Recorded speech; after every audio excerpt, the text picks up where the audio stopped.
hablamos de salpingitis, hablamos de oforitis, inclusive de periperitontitis. Todo eso es enfermedad crónica inflamatoria. Entonces, dentro de la enfermedad crónica inflamatoria está la oforitis, que es la inflamación del ovario. Entonces, hoy nos vamos a dedicar a la patología tumoral, tanto benigna como maligna del ovario. Vamos a recordar para esto que el ovario es una estructura que está en constante cambio, por lo menos en la parte externa del ovario. Ustedes recordarán por la anatomía, el ovario tiene dos secciones, una externa que se llama corteza y una interna que se llama médula. Y la parte activa del ovario, la parte funcional del ovario es la corteza, porque allí suceden cambios cíclicos. Desde la menarquia hasta la menopausia, el ovario va cambiando permanentemente y de forma cíclica. Esos cambios constituyen el ciclo ovárico.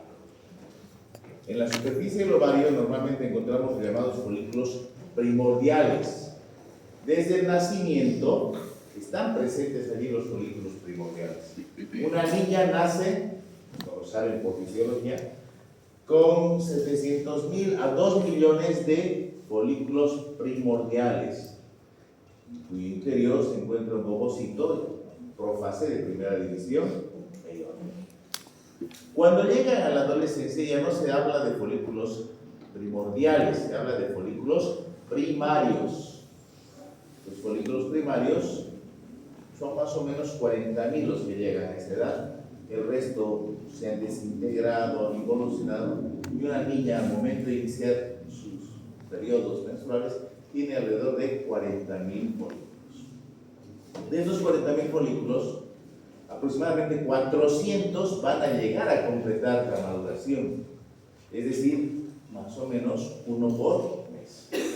Pero al inicio del ciclo, entre 8, 10 o hasta 12 folículos primarios son reclutados en la superficie del ovario para reiniciar ese proceso de división medio, para continuar además con el proceso de maduración folicular, y pasan del estado de folículo primario a folículo en desarrollo, folículo secundario, folículo terciario, folículo maduro o folículo de grano.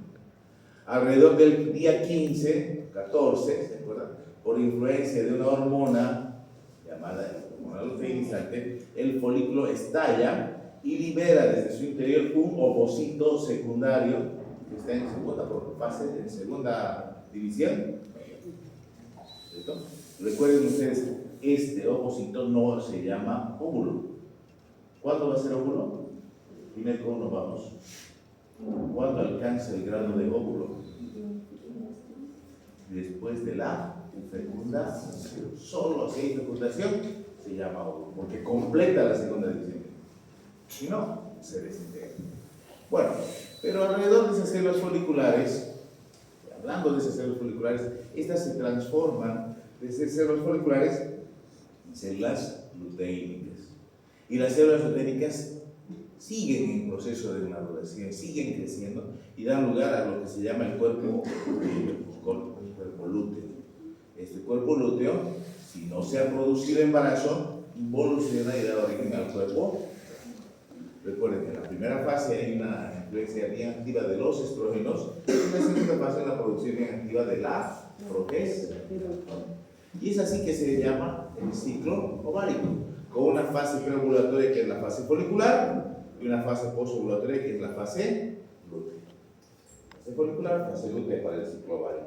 En el ciclo endometrial hablábamos de una fase proliferativa, hablábamos de una fase secretora y hablábamos de una fase menstrual.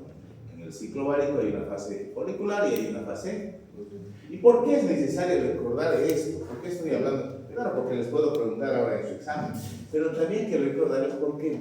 Porque es necesario que entendamos que en el ovario existen una gran cantidad y una gran variabilidad de células, de tipos celulares, de líneas celulares. Y a partir de esas líneas es que pueden aparecer distintos tipos de tumores. Por ejemplo, vamos a ver, hay un tumor de ovario donde aparece diente, aparece uña, aparece pelo, aparece hueso. ¿Cómo explicamos que del ovario aparezca hueso, o aparezca diente, o aparezca uña? Porque dentro de su estructura existen células que se llaman células totipotenciales. el epitelio germinativo es totipotencial, puede dar origen a varios tipos celulares. Entonces, como hay diferentes tipos celulares, hay diferentes ciclos en el superficial ovario, podemos ver diferentes tipos de quistes de ovario. Por ejemplo, habrá un quiste folicular. ¿Qué tiene? ¿Por qué se caracteriza ese quiste folicular? Porque algo ha pasado, algo ha ocurrido durante la fase folicular. Hay un quiste de cuerpo lúteo. Y algo que ustedes han visto ya en ginecología también, hay el famoso ovario poliquístico. ¿Qué pasó? ¿Por qué el ovario poliquístico? Entonces, si nosotros entendemos el ciclo ovario, vamos a poder explicarnos las diferentes formas de presentación de los tumores ováricos. Y al ser tantos, este por ejemplo es un tumor ovárico, bueno, en realidad eran los dos ovarios, tenemos uno, el izquierdo, y tenemos el derecho, que llaman la atención por su aspecto macroscópico, que hace sospechar inclusive en la posibilidad de que sea no solamente un tumor ovárico, sino un cáncer de ovario. Pero más bien que no era, ¿cierto? Más bien no era. Y vamos, confirmamos esto con la patología. Bien, pero vayamos. ¿Cómo clasificar? Existiendo tantas opciones, es importante clasificar los tumores de ovario. Y una clasificación bien sencilla, esta es la pregunta del grupo A por si acaso, pero la de ustedes viene después. Una clasificación bien sencilla es hablar de tumores que son funcionales y tumores que no son funcionales. Tumores funcionales que tienen relación con el ciclo ovárico, foliculares y de cuerpo lúteo. Y tumores no funcionales que pueden ser benignos o pueden ser. Vamos a ver los primeros. Los tumores funcionales son de dos naturalezas: el quiste folicular y el quiste de cuerpo. Esta paciente, por ejemplo, fue intervenida quirúrgicamente porque tenía un problema a nivel del cuello uterino. Ya saben, ustedes se imaginarán, ¿cierto?, el tipo de problema en el cuello uterino, que nos permite hacer una histerectomía. Y casualmente, esto no lo había visto ni en la ecografía, los encontramos con este tipo de quiste. La patología, no llegué, lo reporta, es un quiste folicular. ¿Qué son los quistes foliculares? Son los quistes más frecuentes que aparecen en la superficie de los ovarios. ¿Y por qué se produce? Simplemente porque ese folículo que debía estallar, no estalló. Por un engrosamiento de su pared, no se llega a producir el estallido y en su interior se sigue acumulando, generalmente secundario al proceso inflamatorio lo utilizan. Entonces, son uniloculares, que quiere decir que solamente tienen una capacidad, sus paredes son relativamente delgadas en comparación con otros quistes, y su contenido es claro la mayor parte de las veces, y alguna vez puede ser con el contenido borrado. No llegan a grandes volúmenes. Ustedes miren, los tamaños son de 4 o 6 centímetros. Rara vez hemos encontrado de 8 centímetros, 10 centímetros. Aparecen en cualquier edad de la vida, no tienen un grupo etario directamente, y la mayor parte de las veces, como en el caso de esa paciente que acaban de ver, son asintomáticos, no causan mayor mortalidad, a no ser que se hayan complicado. ¿Y cómo se complican este tipo de tumores? Este tipo de tumores se complican de dos maneras. A veces, la tracción, la tensión en las paredes es tan grande que el quiste se rompe. Al romperse, genera un cuadro de sangrado que provoca irritación peritoneal, provoca. En otras ocasiones, se produce la torsión de su pedículo. Estos quistes tienen un pedículo y puede ocasionalmente torsionarse sobre su propio eje. Entonces decimos que hay un quiste torsionado. Ese fenómeno de la torsión genera un problema vascular que lleva a isquemia y lleva a irritación peritoneal, simulando un cuadro de una apendicitis, por ejemplo. Varias veces han entrado a apendicitis los cirujanos y resulta que no era nada más que un quiste ovario torsionado. En ese caso, ¿cuál es la clínica? Dolor, dolor. Y en ese caso se tiene que recurrir a la cirugía. Si fuesen de mayor tamaño, ¿qué es lo que provocaría? En la parte pélvica, el genital coexiste con el aparato urinario y con el aparato digestivo. Entonces, habrá manifestaciones clínicas de trastornos urinarios o de trastornos digestivos. Bien. El quiste de cuerpo lúteo. Este quiste, el nombre justamente se llama así, porque se ha formado después de la ovulación. ¿Sí? Estos suelen alcanzar un ligero tamaño más grande y también son asintomáticos, a no ser que haya complicaciones. ¿Y cuáles son las complicaciones? Torsión y hemorragia. Aquí recordemos de que se trata de tumores que son productores de... Ahora, algo interesante ocurre, y ocurre muy frecuentemente. Muchas veces los cirujanos, sobre todo los cirujanos, más que los ginecólogos, los cirujanos tienen un problema serio, ya les había dicho. Entran, quieren todo, quieren sacar todo. Y a veces se encuentran con quistecitos así, de este tipo, y los extirpan, sin que estén complicados. Y en realidad era un cuerpo lúteo que se estaba formando. Lo confunden, el cuerpo amarillo de embarazo con un quiste de ovario. Dicen, quiste de ovario. Y la mujer, 2, 3, hasta 5 días después, experimenta aborto. Ha pasado, bien cerquita. Y le pregunta al cirujano, señora, ¿por qué usted no me dijo que estaba embarazada? Y la señora responde, porque usted nunca me ha preguntado cuándo hace mi último periodo que estaba embarazada. Por ese tipo de quistes. A veces también estos quistes estallan, se complican y tienen toda la clínica del ectópico y son confundidos con embarazo ectópico. Ingresan al quirófano embarazo ectópico y llega la patología y la patología dice quiste de cuerpo lúteo. Y el médico, el ginecólogo reclama y dice, pero aquí había prueba de embarazo positiva. Sí, porque la paciente tiene todavía el bebé en la cavidad. También, si no se corrige a tiempo, si no se hace un buen diagnóstico, va a terminar en...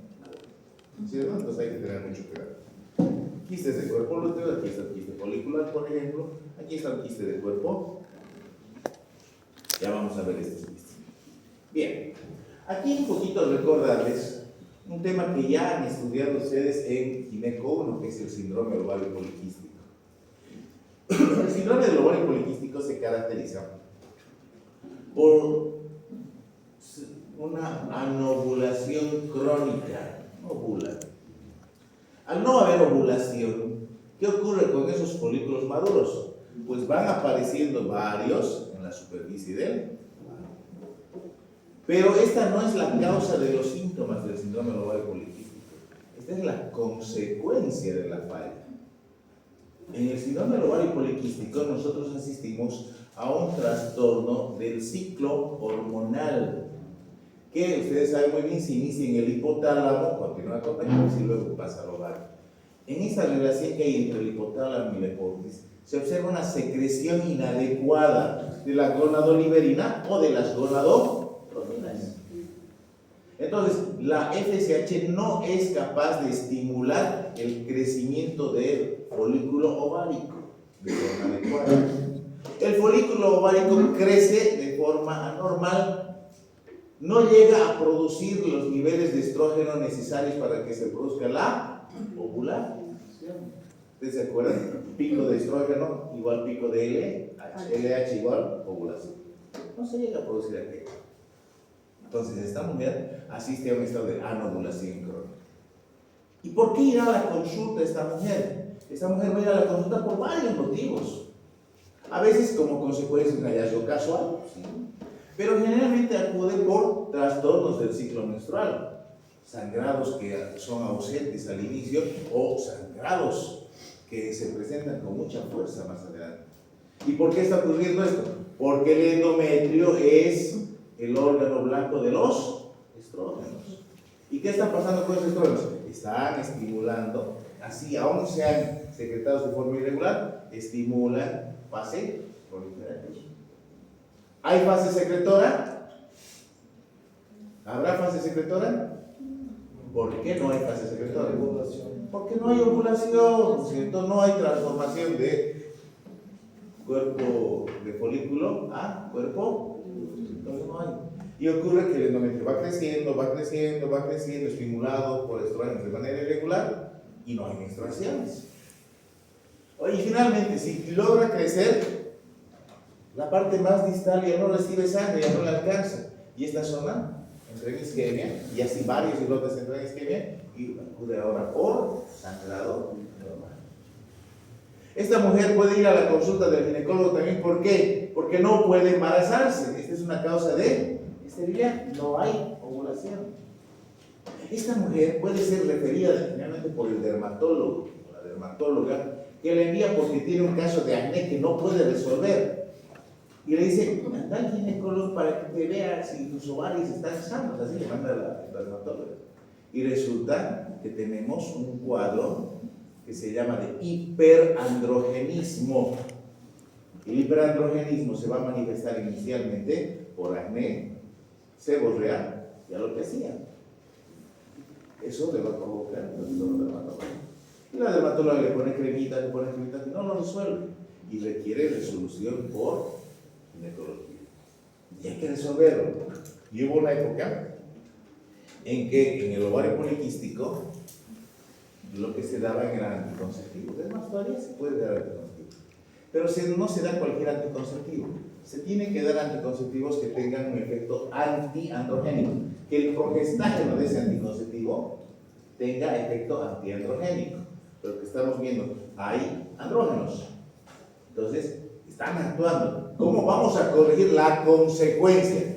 Acné, seborrea. Vamos a corregir dando antiandrogénicos. Pero la base no está ahí. Esta mujer también tiene un antecedente importante o está desarrollando otra enfermedad en paralelo. O es hija de padres diabéticos, o ella es una prediabética o es una diabética. Porque esta enfermedad está íntimamente vinculada con problemas del metabolismo de la glucosa.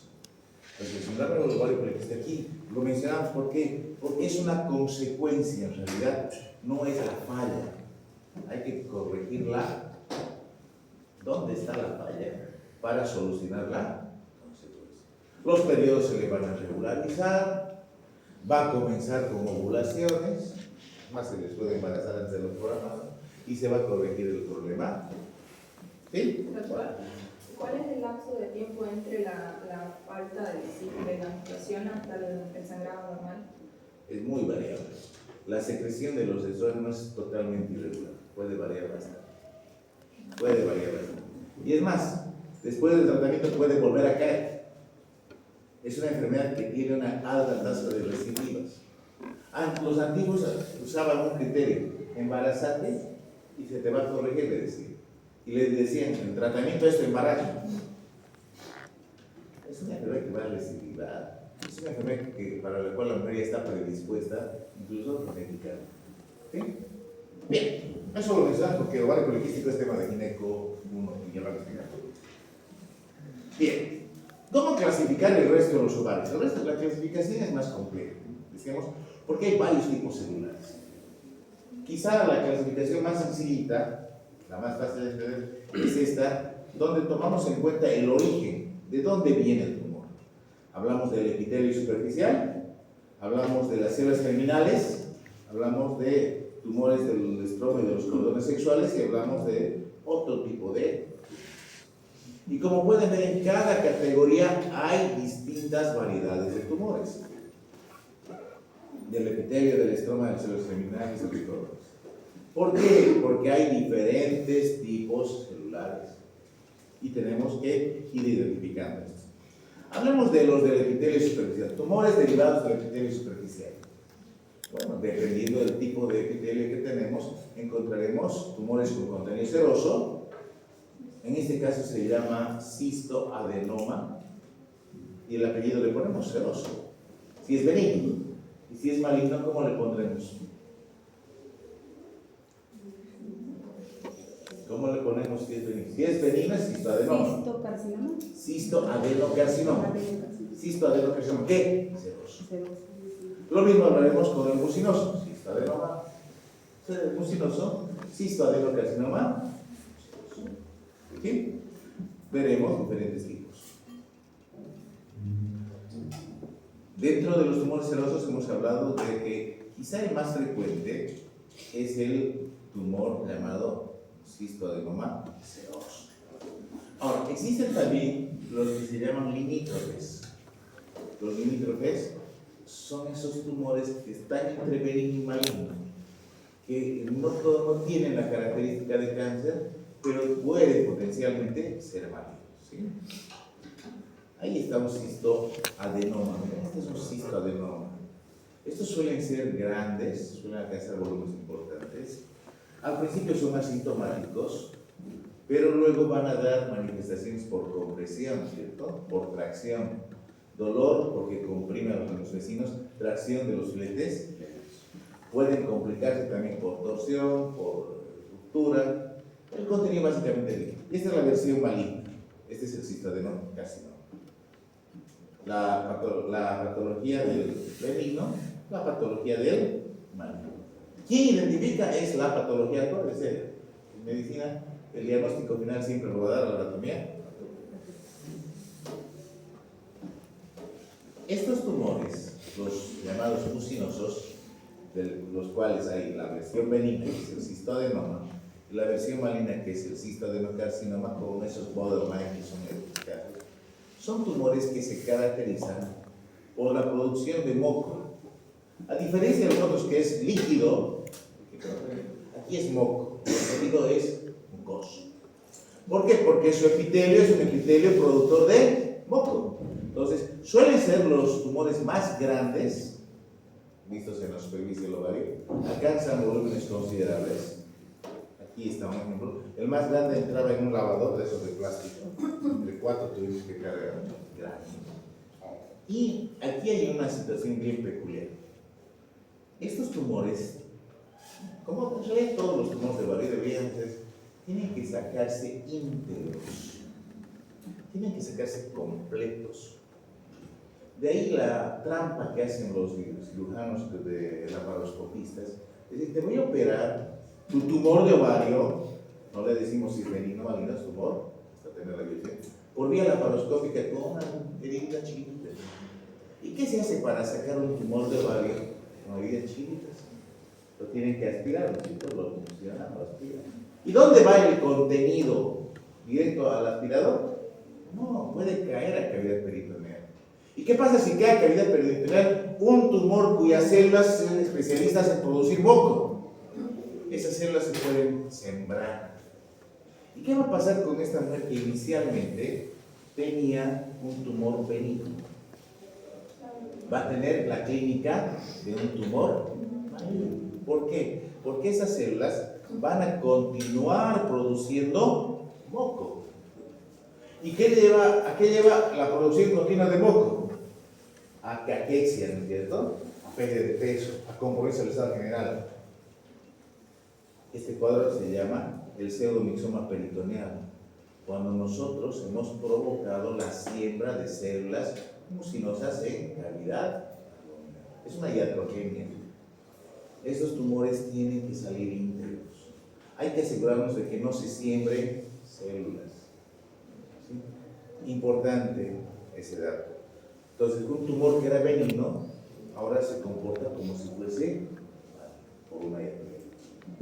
Hay que sacarlos íntegros, y son grandes, ¿no? Este es otro tema también interesante. Tumores endometrioides. Los tumores endometrioides, ¿qué tienen? Endometrio. ¿Se acuerdan del endometrio? Este es endometrio, es histología del endometrio. ¿Y qué tiene usted? Endometrio. Que también atraviesa por fase proliferativa secretoria menstrual. ¿Y qué pasa en la fase menstrual? Sangra en su interior. Y esa sangre que se va acumulando durante varios meses a veces, da origen a un contenido achocolatado. Son los famosos quistes de chocolate, por el contenido parecido al chocolate. ¿Qué pasa cuando este tumor es perforado y se siembra, ya sea iatrogenia o casualmente por estallido, a la cavidad abdominal? ¿Qué va a pasar? Se va a sembrar endometrio. ¿Qué va a producir ese cuadro que hemos estudiado de endometriosis? Le pasó a un colega cirujano hace un par de años. El bien comedido, bien buena gente, agarra, entra a operar su vesícula por vía laparoscópica, sabiendo que había una miomatosis uterina. Él sabía que había una miomatosis que había que operar después. Pero cuando hace la revisión, se encuentra con un quiste de ovario. Lo vamos a sacar. Esa paciente iba a entrar a histerectomía en unos meses, que recupere de la cirugía de la vesícula, iba a entrar, pero decide sacarle el quiste de ovario. ¿Qué ocurre? Lo aspira, contenido endometrial, ingresa a cavidad y se observa que después de los 3 meses el mioma seguía, pero la paciente estaba mucho más dolorida. Bueno, el mioma debe estar creciendo. No había crecido mucho, pero estaba más dolorida. Hasta hacer laboratorios, todos nos atrasamos un mes más, 4 meses después hemos entrado, y el útero era fusionado con el intestino grueso. Hicieron un cuerpo. ¿Por qué? Porque ese endometrio quedó entre los dos órganos. El cirujano orgulloso sacaba un quiste de ovario, y el ginecólogo complicado con riesgo de lesionar el intestino por un capricho. Entonces hay que ver, cada uno a su especialidad, cada uno debe ir a su especialidad, a su área. Entonces tenemos que conocer este tipo de endometriosis. Hay el benigno y hay el maligno, ¿no? El carcinoma de las células claras es un tumor que ustedes lo han estudiado en otras especialidades. También pueden aparecer de forma muy esporádica, muy rara, en la superficie del ovario, en neumología, en estudios de vista de este tumor de las claras. Este es interesante, y este es interesante por su aspecto, miren. Recuerdo que el año pasado, un poco más, me convoca el cirujano que estaba operando al lado del quirófano de gineco, estaba haciendo una histerectomía, y llama que venga. Bueno, vamos a asistir y se encuentra con un tumor así. Es cáncer, tranquilo. Hay que hacerle tratamiento. ¿Cuál es el tratamiento quirúrgico del cáncer de ovario? Vamos a ver, hay que sacar los 2 ovarios y además hay que sacar útero. Es histerectomía con anexectomía. Pero sacar el útero, tranquilo. Veremos la patología. ¿Por qué era así? Este tipo de tumor así, todo ese aspecto. Entonces, esperamos la patología, pero resulta que es un Brenner. ¿Qué es el tumor de Brenner? El Brenner es un tumor de epitelio de transición. ¿Se acuerdan del urotelio? Sí. Plano, estratificado, pero en sus células superficiales se encuentran células redondeadas grandes, que cuando la vejiga se distiende, estas células se estiran, por eso la vejiga puede distenderse fácilmente. Cuando aparece este tipo de tumor en el ovario se llama tumor de Brenner. La mayoría suelen ser benignos, entonces tumores de Brenner suelen ser benignos. Y el carcinoma peritoneal, que prácticamente no se puede diferenciar, es un cáncer que aparece en peritoneal, como también a nivel del ovario, ¿sí? En relación íntima con los ligamentos uterosacros y el